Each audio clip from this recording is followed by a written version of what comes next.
second question is about war and peace.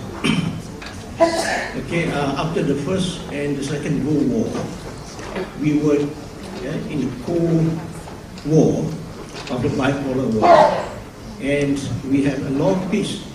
Then after the collapse of Berlin Wall, suddenly we face a long war, as in case in Iraq and Afghanistan. Maybe this is because due to the foreign policy of Bush. So do we have hopes in Obama to bring peace to the world? Thank you. Okay, I like your first question about teleportation. With the advance of computers, you said, well, indeed nowadays information can be spread over this planet with the speed of light, or even if it's 1/10 of the speed of light, that's still very, very fast. And that is just what I was trying to say when I was mentioning the internet, that nowadays scientific findings can be distributed over the entire planet extremely fast. And so I think with all, not only scientific, but all information, and with that, our planet suddenly has become much smaller, because distances have decreased so much because we can travel so easily and we can communicate so easily over large distances, that those distances seem to disappear. And that's a way of saying that our planet now seems to be very small, like a place for just only one human race and one nation, so that there is no longer a need for war between different nations, just because the world order is going to be different.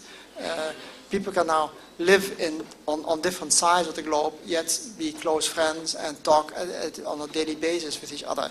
It wasn't like that 30 or 40 years ago, and so the world then was very, very big, and there were conflicts often based on complete misunderstanding. People on one side of the globe didn't understand what drives and motivates people on the other side of the globe. All this is changing now. And I hope with also the intervention of science itself and people who understand the origin of these differences, that we can obtain a new world order in which there is more room for peace. Although, as I said also before, absolute peace is probably impossible.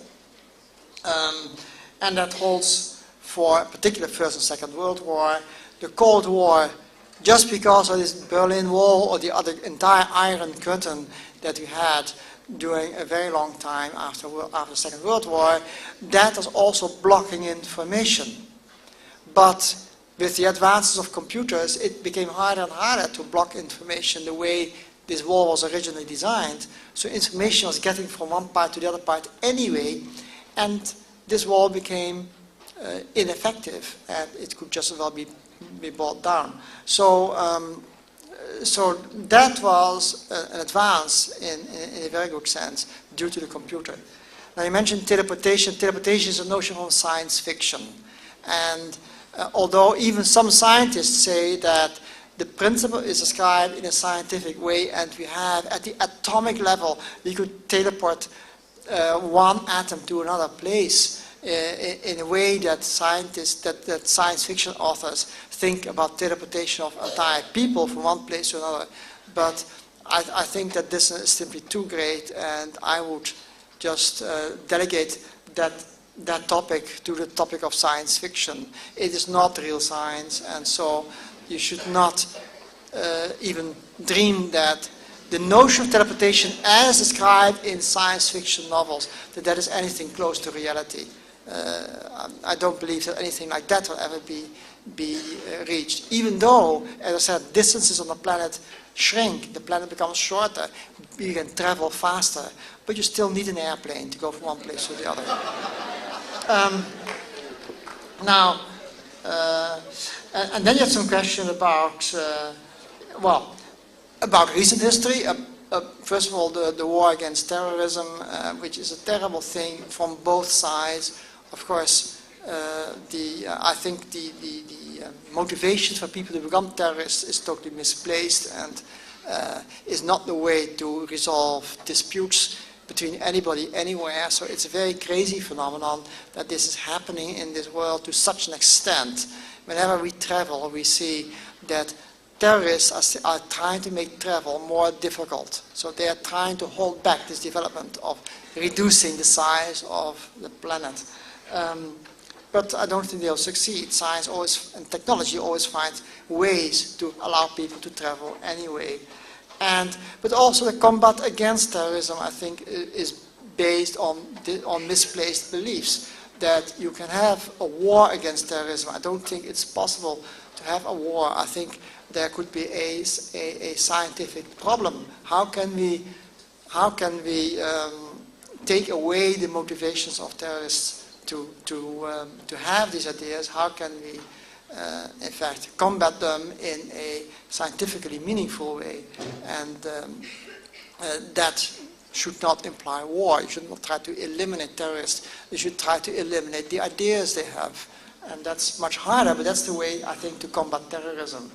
And as for Obama, I simply, well, he's a new figure in the political world, and so we know actually very little of him. So how high we should have, our expectations of him should be, I don't know.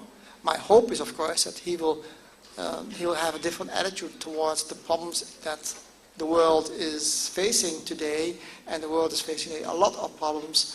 This financial crisis is a relatively small problem. It affects the rich but not the poor. So in that respect, the problem might not be as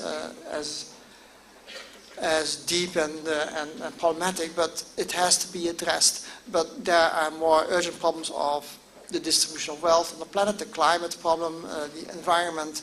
All these issues have to be addressed. I believe that these issues have to be addressed scientifically.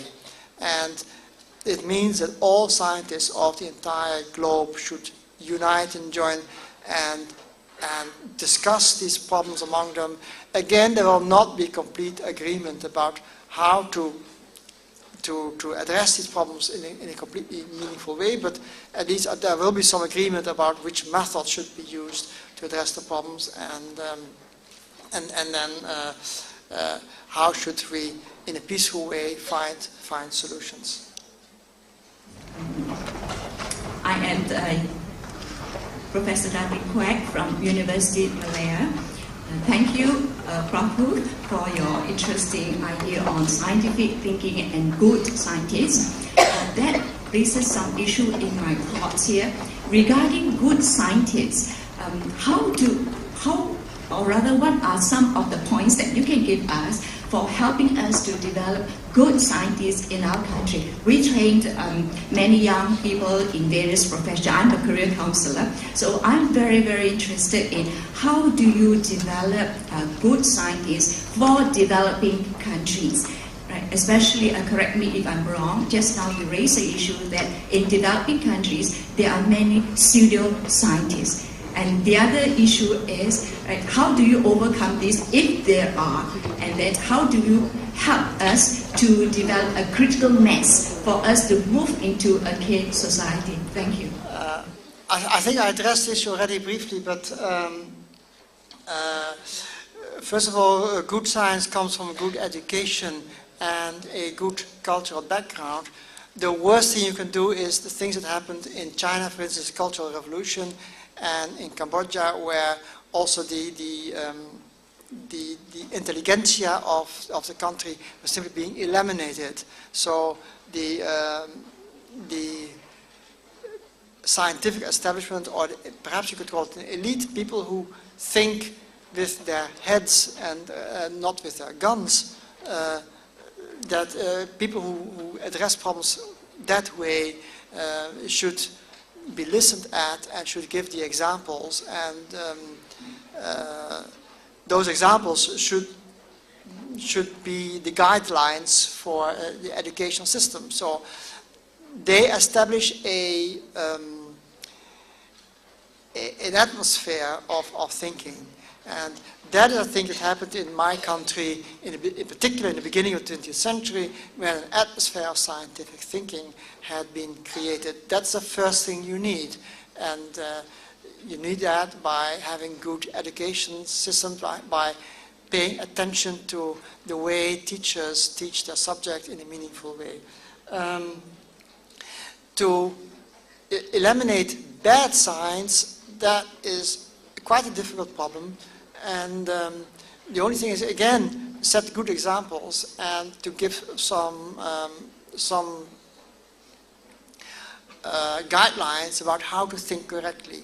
And one of the guidelines is criticism, and that you should listen to everyone who has critical remarks about your results or about other results, and to listen to those remarks carefully without trying to overshout them.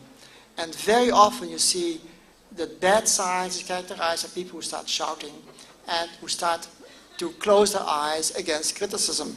That's not right. Anybody who has a critical remark to be made about any scientific result should at least be listened at.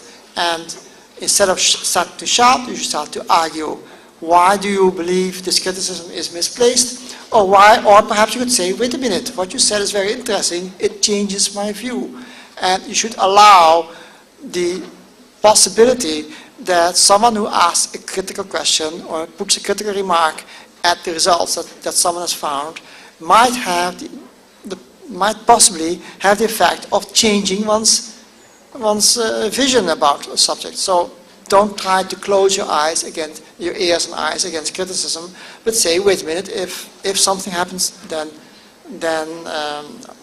if some statement of this sort are made, this might possibly change my view about reality. And science also is about changing views of the correct answers. As long as we keep that in mind, and we should also not accept authorities.